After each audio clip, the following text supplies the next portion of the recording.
Hello everyone, welcome back to the Political Science lecture series on Napier, and today we're going to discuss the social contract theory.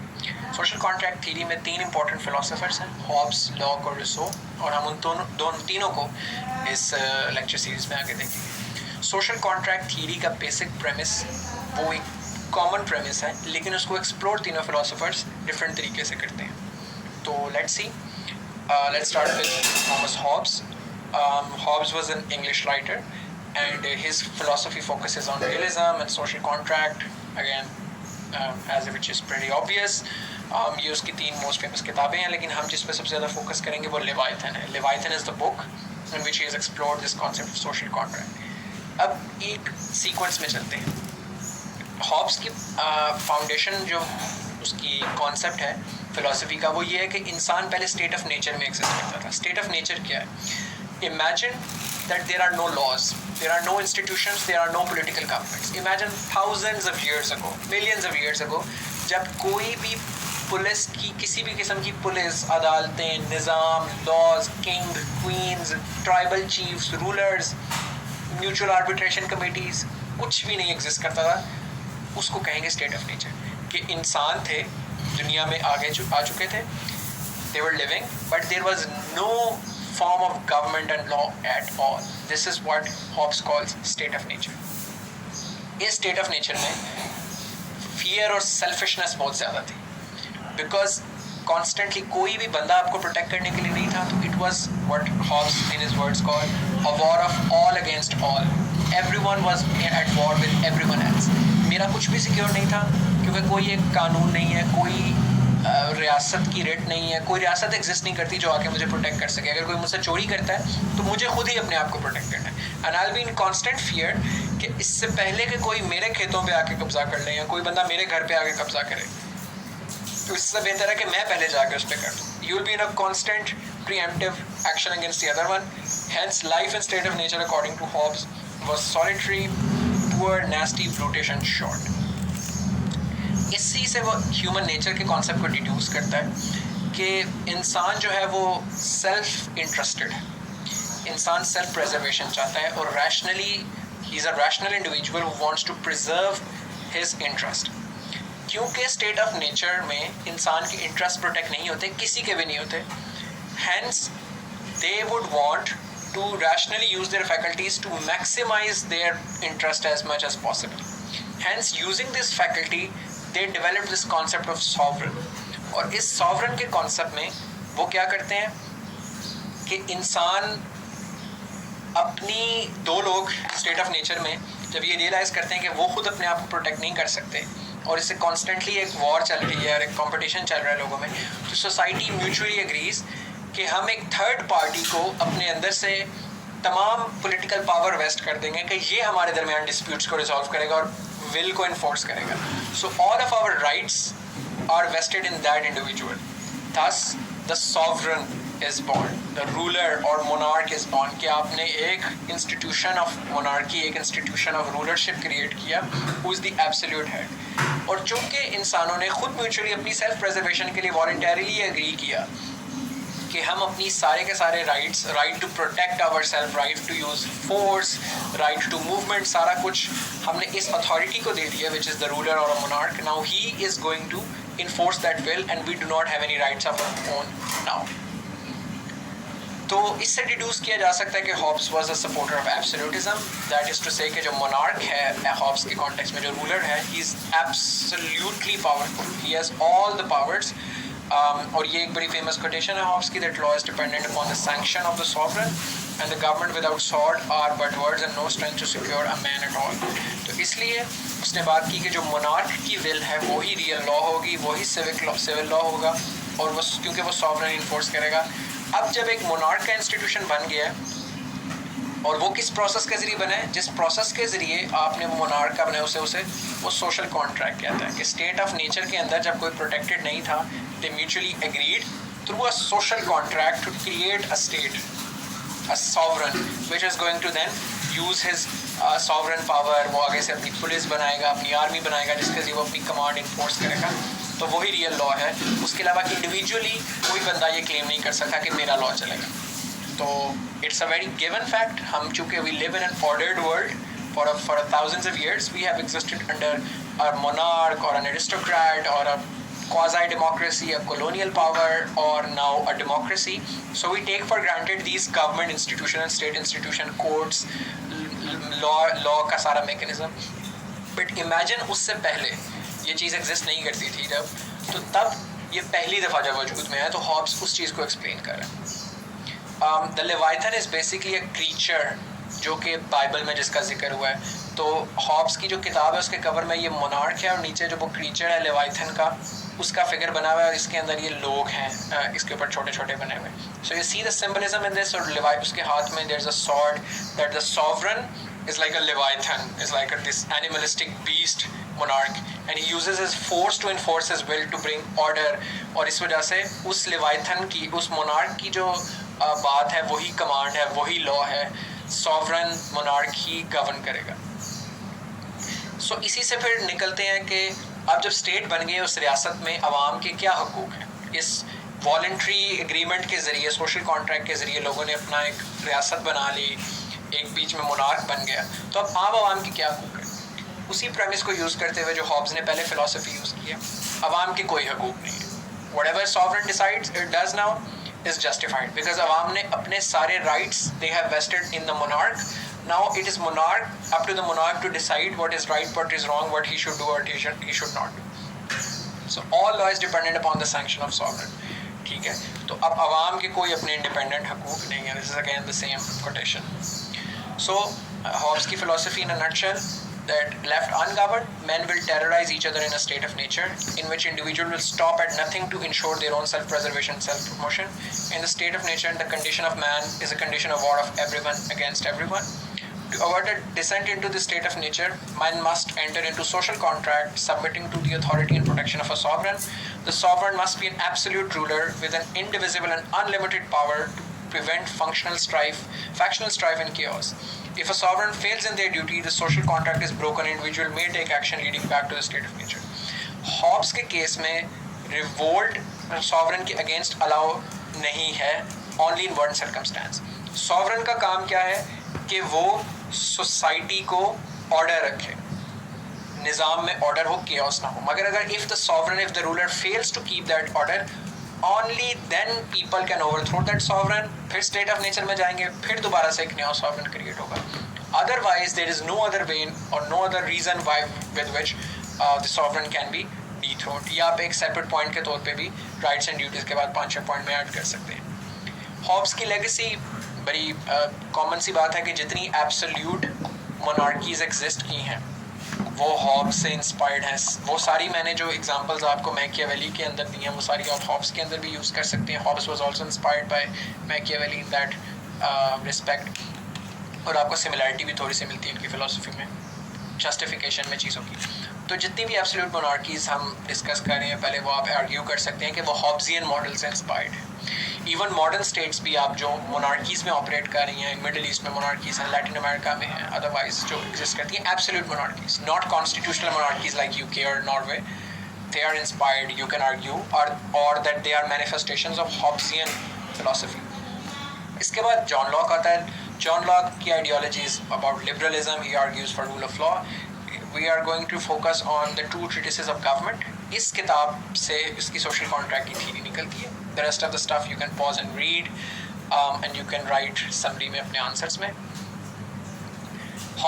Locke के मुताबिक state of nature was not so bad as Hobbes had argued. He believed कि जब law नहीं था, रियासत नहीं थी, it was a golden age. बहुत बेहतरीन थी because everyone had absolute freedom to do whatever they decide.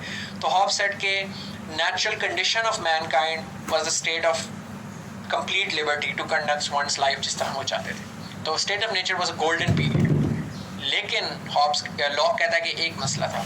Hobbs की फिलोसफी में प्राइवेट प्रॉपर्टी बहुत इंपॉर्टेंट है. Private property according to Locke is that when a person mixes his hard work, his labour in the raw materials. So for instance कि अगर आपने एक ज़मीन है उसको अपनी मेहनत से काश्त किया है, उसकी काश्तकारी से जो फसल उगी है वो आपकी प्राइवेट प्रॉपर्टी. इस तरीके से अगर आपने मिट्टी ली, उसके ज़रिए आपने कुछ क्राफ्ट से अपनी मेहनत से प्रोड्यूस किया तो that piece of art is your private property. So that's what Locke argues, that over time private property आना शुरू हो गई. Property जो थी वो state of nature में insecure थी. स्टेट ऑफ नेचर वैसे तो ज़बरदस्त थी, लेकिन उसमें सिर्फ एक मसला था कि इंसान की प्राइवेट प्रॉपर्टी इनसिक्योर थी, बिकॉज ये तीन चीज़ें मिसिंग थी. There was no established law to protect property, there was absence of impartial third party जज जो कि प्रॉपर्टी को सिक्योर कर सके कि अगर दो लोगों में डिस्प्यूट है प्रॉपर्टी के ऊपर तो कोई तीसरा बंदा नहीं है जो उसको इम्पार्शियली आर्ग्यू करके डिस्प्यूट रिजॉल्व कर सके. Absence of natural power to execute natural laws. तो ये जो नेचुरल लॉ है कि आपकी प्राइवेट प्रॉपर्टी सिक्योर होनी चाहिए, आपकी लाइफ और लिबर्टी सिक्योर होनी चाहिए, इसको एग्जीक्यूट करने के लिए कोई एग्जीक्यूटिव पावर नहीं है, कोई इन्फोर्सिंग पावर नहीं है, कोई रियासत की पावर चाहिए उसको इन्फोर्स करने के लिए. तो फॉर दिस रीज़न लॉक का प्रेमिस हॉब्स से थोड़ा इसलिए डिफरेंट है. So Locke argues that man did not surrender all their right to one single individual, as Hobbes had argued. He said, but they only surrendered the right to preserve, maintain order, and enforce the law of nature. So individual retain their other rights like life, liberty, and property are the rights which are inalienable. ये तीन cardinal rights हैं Locke की philosophy में: right to life, right to liberty, and right to private property. और इसके नतीजे में जो आपकी पॉलिटिकल गवर्नमेंट हॉब्स कहता है, लॉक कहता है कि जो सोशल कॉन्ट्रैक्ट के जरिए अब मोनार्की आपकी या रूल्स बने, लॉज बने, या जो गवर्नमेंट आएगी, जो स्टेट आएगी, वो इन तीन चीज़ों को प्रोटेक्ट करेगी. वो इनको, ये इनएलिजिबल राइट्स हैं, इनको वो सप्रेस नहीं कर सकती. It can not suppress and take away arbitrarily. Life किसी की आर्बिट्रेरी नहीं ले सकती, हॉब्स की फिलॉसफी में ले सकती है. They can not violate liberty, they can not violate private property. इसको प्रोटेक्ट करना है रियासत ने, इनको वायलेट नहीं कर सकती, जो कि हॉब्स की फिलॉसफी में इससे उल्टा है. सो ही सेज कि जब इंसान ने प्राइवेट प्रॉपर्टी को प्रोटेक्ट करने के लिए, लाइफ और लिबर्टी को प्रोटेक्ट करने के लिए एक सोशल कॉन्ट्रैक्ट, आपस में एक इम्प्लिसिट एग्रीमेंट किया और एक थर्ड पार्टी की रियासत वजूद में आई, एक मोनार्की का इंस्टीट्यूशन बना, उसके लॉज बने, जब उसमें वेस्ट कर दिए अपने राइट्स, तो उससे तीन चीज़ें हुई. आपको एस्टैब्लिश्ड लॉज मिले, यू गॉट जजेस to adjudicate laws and resolve disputes, and the executive powers necessary to enforce these laws was ultimately created. Each man therefore gives over the power to protect himself and punishes transgressors of law to the government that has created through the compact.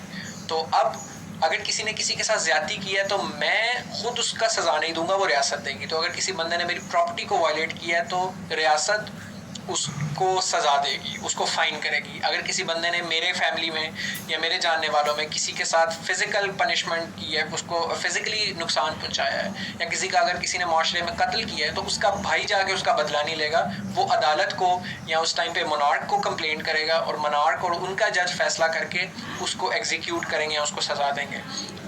तो protection of life, liberty and property will be the responsibility of state, and individuals will not enforce the laws, but the state apparatus and state machinery will enforce these laws. Again, it's very obvious in today's words, but it wasn't so much back then. The purpose of government. अब इससे आप deduce करते हैं कि law के नज़दीक government का purpose क्या है. तो गवर्नमेंट का पर्पस ये है कि to uphold the law and protect the natural rights of man. चूंकि गवर्नमेंट का मकसद ये है, जिस तरह हॉब्स की फिलॉसफी में स्टेट का मकसद order, complete order, absolute order and no transgression whatsoever. तो रियासत जब उसमें फेल करती थी, मोनार्क फेल करता था, then the subjects had the right to revolt against the king. इसी तरह इसमें गवर्नमेंट का पर्पस है कि लॉ को अपहोल्ड करना, रूल ऑफ लॉ जो हमने फोकस डिस्कस किया है कि लॉ की फिलॉसफी में लाइफ, लिबर्टी और प्रॉपर्टी को प्रोटेक्ट करना है. अगर गवर्नमेंट इनको फुलफिल नहीं करती तो फिर गवर्नमेंट की भी वैलिडिटी नहीं रहती है, government can be overthrown out of power. So unlimited sovereignty is contrary to natural law according to Locke. Unlimited sovereignty नहीं है, it's a limited sovereignty. It is conditional sovereignty based on whether that sovereign government, sovereign monarch is able to protect these rights और not. तो Locke की basically ये philosophy का crux है कि humans are rational independent agents with natural rights. They join political society to be protected by law, which is social contract, or the end of law should be to preserve and enlarge freedom. This is a quotation by Locke. Locke की legacy दुनिया की तमाम आप कह लें कि जो constitutional governments हैं वो लॉक की फ़िलासफ़ी में, इसमें सबसे इंपॉर्टेंट जो दो चीज़ें इंस्पायर की थी, अमेरिकन रेवोल्यूशन और फ्रेंच रेवोल्यूशन और Dutch revolution was inspired by his philosophy. American revolution तो इस हद तक कि थॉमस जेफरसन ने ऑलमोस्ट इसके वर्ड्स कॉपी किए थे. सो life, liberty and the pursuit of happiness, जो protection थॉमस जेफरसन ने अमेरिकन डिक्लेरेशन ऑफ इंडिपेंडेंस में यूज किया है. We hold these truths to be self-evident that all men are created equal, that they are endowed by their creator with certain inalienable rights, that among these are life, liberty and the pursuit of happiness. It's a complete reflection of Lockean philosophy. तो Thomas Jefferson American founding father was inspired by Locke. तो ये उसकी legacy आप American revolution, Dutch revolution, French revolution इसके अंदर coat कर सकते हैं. कॉन्स्टिट्यूशनल जितनी भी रिपब्लिक्स हैं वो आर मैनिफेस्टेशन ऑफ लॉक का idea which argue for a rule of law. Last is Rousseau. Rousseau is more democratic. His philosophy is more on republicanism and is focused on general will, which we're going to discuss. इसकी किताब का नाम ही social contract है, तो obviously इस किताब के अंदर इसने social contract वाली idea को discuss किया है. While there are some discussion in this book as well, Discourse on the origin and basis of inequality among men. So Rousseau के नज़दीक state of nature was the perfect time. Rousseau is a romantic philosopher. He's romantic philosophy है. So he appreciates nature, beauty, impulsive spontaneity. ये चीज़ें Rousseau बहुत appreciate करता है. तो इसीलिए उसके नज़दीक जब कानून, रियासत कोई चीज़ नहीं थी तो इंसान बेहतरीन दुनिया में ज़िंदगी गुजारा था. It was a perfect time. It was inequality among all men. कोई भी artificial चीज़ ने इंसान को tarnish नहीं किया हुआ था. इंसान ज़बरदस्त ज़िंदगी गुजारा था.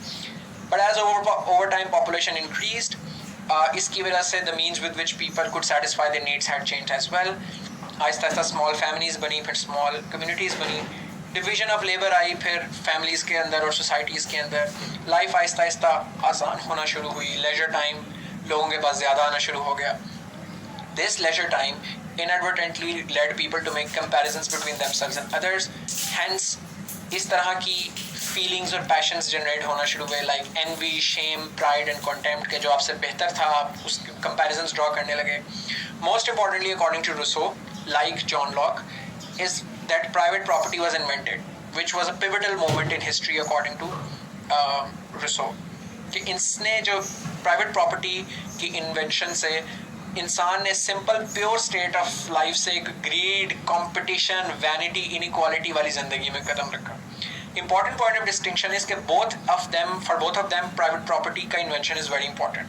But Locke think positively of private property and he thinks it should be protected at all costs. While Rousseau also thinks private property should be protected, but he contempts it because he's a romantic, because he's a naturalist, because he appreciates beauty. तो वो materialism से generally he despises materialism. So Rousseau is like, ठीक है, it was a necessary evil that we now need to protect, but Rousseau does not appreciate private property. And he thinks that it was a fall from grace out of the state of nature. So ये distinction है इन दोनों के दरमियान on private property का matter. But Rousseau की philosophy में एक fundamental distinction ये है कि हॉब्स कहता था कि इंसान ने सारे rights submit कर दिए to the ruler. लॉक कहता था सारे rights नहीं किए, सिर्फ right to protection of life, liberty और private property किया, और ये constitutional rights protect होने चाहिए और ruler must protect them at all costs no matter what people think. But Rousseau thinks that a ruler को govern करना चाहिए according to the will of the people. So the social contract that is created by Rousseau, because all people come together to create this contract, hence their rights are not vested in a single individual but to the community as a whole. तो इसका मतलब in simple words that Rousseau was advocating for a democracy, for a republican form of government. And hence Rousseau की philosophy में है कि जो law है उसको necessarily लोगों की will की reflection होनी चाहिए. Again, a democratic principle that law should be the one जो कि अवाम की wishes की नुमाइंदगी करता है, जो कि democratic principle है. Very simple. वो लॉज और वो स्टेट्स जो अवाम की जनरल विल से कंफॉर्म नहीं करते उनको डिस्कार्ड होना चाहिए. हॉब्स के नज़दीक जो ऑर्डर मेंटेन नहीं कर सकता सॉवरेन उसको डिस्कार्ड होना चाहिए. लॉ के नज़दीक जो लाइफ, लिबर्टी और प्रॉपर्टी को प्रोटेक्ट नहीं करना सकता उसको डिस्कार्ड होना चाहिए. रूसो के नज़दीक जो अवाम की विशेस के मुताबिक हुकूमत नहीं है, रियासत नहीं है, कानून नहीं है, उसको डिस्कार्ड होना चाहिए. So basically the majority view should be accepted in favour against the minority view. तो ये बेसिकली रूसो का पूरा आइडिया है. उसके लिए ये state, law, sovereignty, general will और इंटरचेंजेबल टर्म्स. अगेन रूसो ने भी अमेरिकन और फ्रेंच रेवोल्यूशन को बहुत ज़्यादा इंस्पायर किया और ये उसकी बड़ी फेमस कोटेशन है, man is born free but everywhere he is in chains, कि लॉ ने इंसान को किस तरीके से कंटेन किया. This is the chart, flow chart जो कि आप देख सकते हैं of how basically Rousseau argues कि सोशल कॉन्ट्रैक्ट किस तरीके से क्रिएट होना चाहिए. I am flashing this slide. It's pretty self